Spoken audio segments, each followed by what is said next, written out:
Di ba sinabi ko sa'yo maglalabas ng bahay? Eh, bibili lang naman kasi ako ng Pag ano may eh. gusto ka, iutos mo na lang.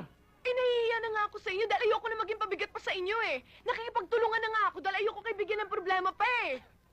Nasaan ang mga hayop na yon? Ako tatapos sa kanila. Ay, ano ba tingin mo yung ginawa mo? Di ba problema yon? Eh, bakit ba sigaw ka na sigaw dyan? Kung naiinis ka na sa amin, pwede ba hayaan mo na kami naman eh? Sasabit ako, ha? Matagal na kitang pinalayas. Matagal na kitang binigay kay Salazar. Sinasabi ko na nga bang sarili mo lang iniisip mo eh. Ano? Hoy! Baka akala mo masarap lumungay sa kanal, ha? Dumami sa kanyang kababaw na putik. Kung sarili ko lang ang iniisip ko, ha? Hinayaan na kitang basus-basusin. Sana pinabayaan mo lang kami umalis para wala ka ng problema. Hindi mo kasi ko naintindihan, eh. Natakot lang ako kaya ako nagwawala, kaya ako nagsisigaw. Ayoko may mangyaring masama sa'yo. Ngayon kung kailangan lumuhod ako para sundin mo ako, luluhod ako. Ayan! Pwede ba sundin mo ako? Huwag ka lalabas sa bahay! Pao, para sa pelikula! Mag-imbila ka lang!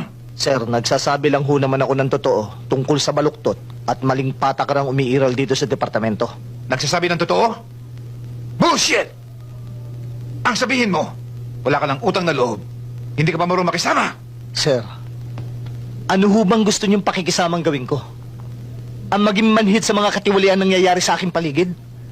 Ang maging bulag sa basura sa departamento? Ang pahawak sa leg at maging tau-tauhan? Ikinalulungkot ko ho, sir. Iba ho ang kahulugang alam ko sa salitang pakikisama. You shut up! Bakit? Wala lang. Wala lang, yung titig mo sa akin, matutunaw na ako dito. Wala lang. Para kasi ako naninibago sa'yo eh. Alam mo kasi minsan, pag nagpapatawa ka, parang wala kang problema sa buhay. Masarap kang kasama, masarap kang kausap. Pero alam mo, minsan sa sobrang seryoso mo, nakakatakot ka eh, para kang may tinatago. Tinatago?